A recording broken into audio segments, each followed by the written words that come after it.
I offer greetings and well wishes to all dear students. I hope that you have had good times, and I am here with the 5th session of the 3D Max training package with you. Okay, we have reached this section where we want to talk about the center of gravity of our volumes. I will create a box. The box is still in cube mode. Okay, no problem. I have created a box. We said that this center is right where I zoom in and also enlarge the gizmo. This is where the center of the gizmo is the volume. In fact, it is the center of gravity of our object. If you remember, last session we talked about these gizmos, and we said that their shape changes in move, rotate, and scale, and their shortcuts were W, E, and R. The shortcut Q is for the mode that only shows us the selection. Okay, let me make it a bit smaller. I just wanted you to see the gizmo. Where is the role of this center of gravity seen? If we examine this volume, let me go back so you can see it in the top view. It is seen in the middle and in the left view. It is at the bottom of our object. And in the front view, it is at the bottom and middle. Is it possible to change this? Or does changing it matter at all? Or not? If we want to rotate this volume and create rotation, for example, I will rotate the volume around the z-axis in the x direction and simultaneously look at the top view to see that it is rotating from the center. Right? Or if I want to rotate it around the y-axis in the front and left views, you can see that it is rotating from that center. So if I move it and reposition it, I can determine the center of gravity of my object for rotation and the pivot point, and it is very important in animation. Can play an important role. Can it be changed and moved?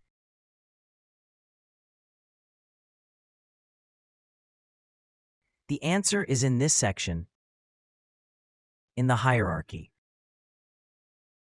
Look in the modifier stack. Create, then modify, and then hierarchy. It has 3 parts: pivot, IK, and link info.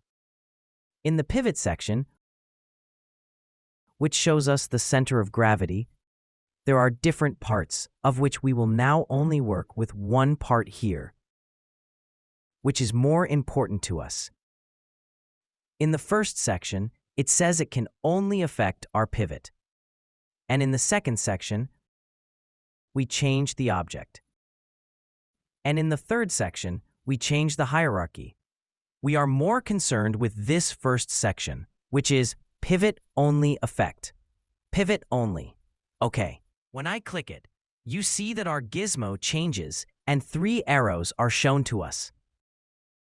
Those arrows change with our transform changes, meaning translation and scaling and rotation. I press move, meaning I press the W key on my keyboard and bring this gizmo up a bit. And in the front view, you see that it came up. It's now approximately in the center of my shape. Can I do something so that it's exactly in the center? You have to be very careful when doing this. But in the second window at the bottom, options are provided for you that you can use the first option, center to object, to place it in the center of your shape. What is this useful for? If your pivot had changed at some point and moved to a distant location, or if you didn't even know where it was, By clicking Center to Object, you can bring it and place it in the center of your object. For example, OK, or I can bring it to a corner in the top view because I want to see its effect in the top view and place it in this corner. And similarly in the front view. Bring it down and place it in this corner. And then turn off Effect Pivot Only, meaning my work with it is done. OK. My center of gravity placed in this corner, and what effect will it have? You can see in the rotation that it's rotating from that point. It's no longer rotating from the center. And you can definitely imagine the different states that this pivot can influence in your object.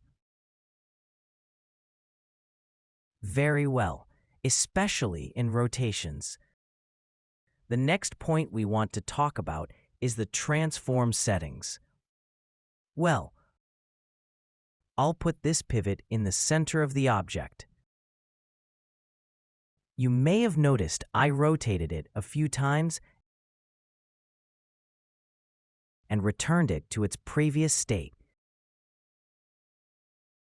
If I rotated it to an angle and regretted it, I can do two things. If I was done, I would definitely go back to the original position with Ctrl-Z. But if, while working, meaning when I still haven't released the mouse click, look, I click to move and hold it down and move it. I move it.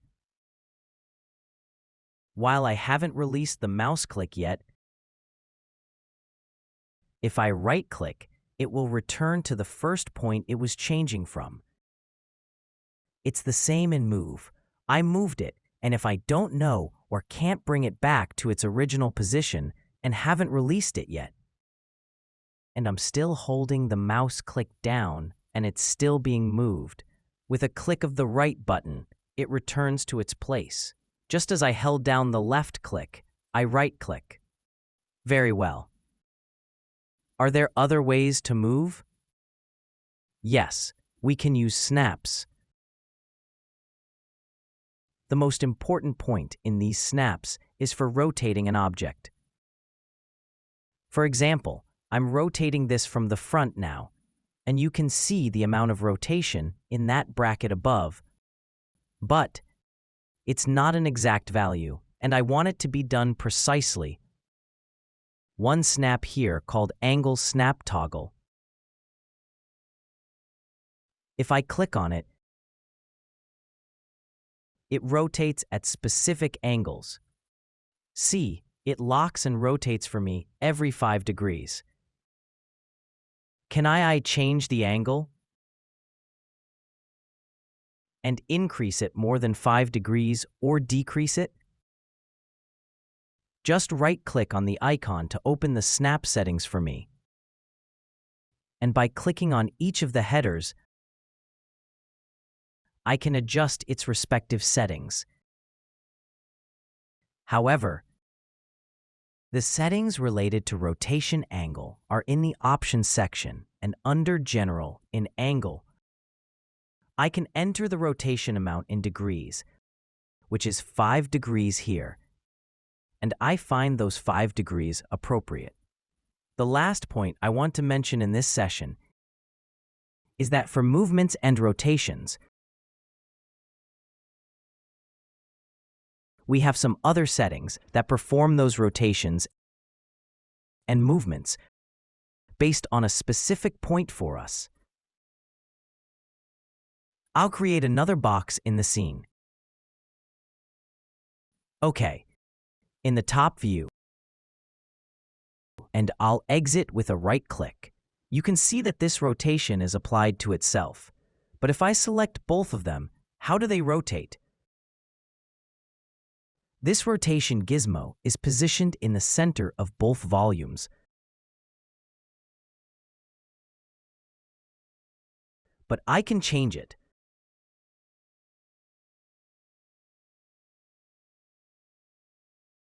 I can go here to the Use Selection Center, which has 3 options.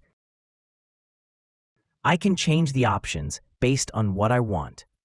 Well, if you look at the first option, there are 2 rectangles with a plus sign on each.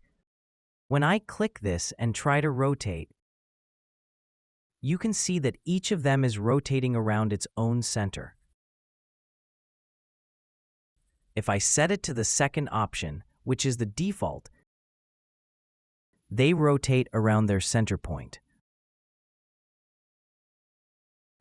But if I set it to the third shape, I manually have to determine the gizmo's position. How? For example, this gizmo is in the center of this top viewport, and by moving it, you can see I'm changing it. And rotation around that central axis is performed. Now I'll bring up the Move gizmo so it's more apparent.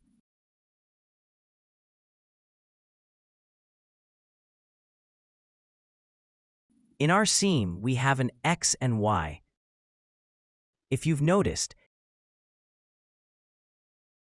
in each of our viewports are X and Y, considering that there is also a Z-axis.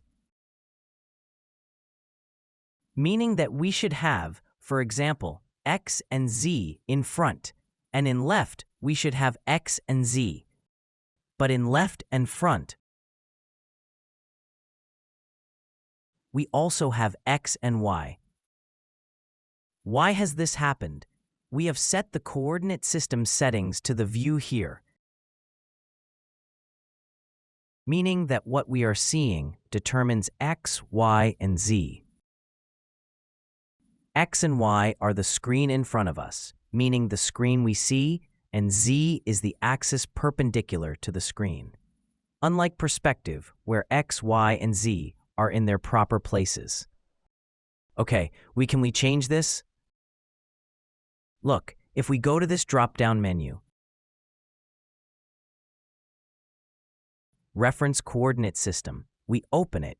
It has given us options that we can see the changes in. For example, if we set it to World, you see that in front we have X and Z. In left we have Y and Z. No longer X and Y. We don't.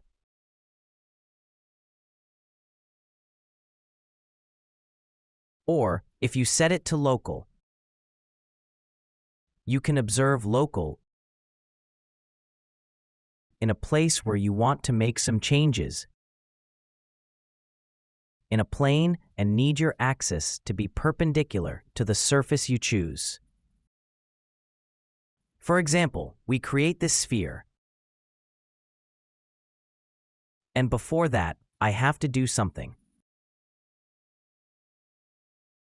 And if you pay attention, there are different surfaces on this sphere that the axes perpendicular to them are different. And if we want to move them, we need to have the axes perpendicular to them, or the axes corresponding to its surface. I click on one of these surfaces and come here. If I set this axis to Local, you see that the axis is adjusted to the surface I selected. And now, moving is easier for me to do, especially if I want to move in the direction perpendicular to that surface. I select another surface, like this one, and similarly, according to Local, it makes changes for me. Done. Well, I hope you enjoyed this part as well. Do the exercises and try to become fully familiar with it. We will get into modeling in a few more sessions, and these are the foundations for you to be able to do better and easier modeling that you can have. Have a good time. Until the next session, I entrust you to God Almighty.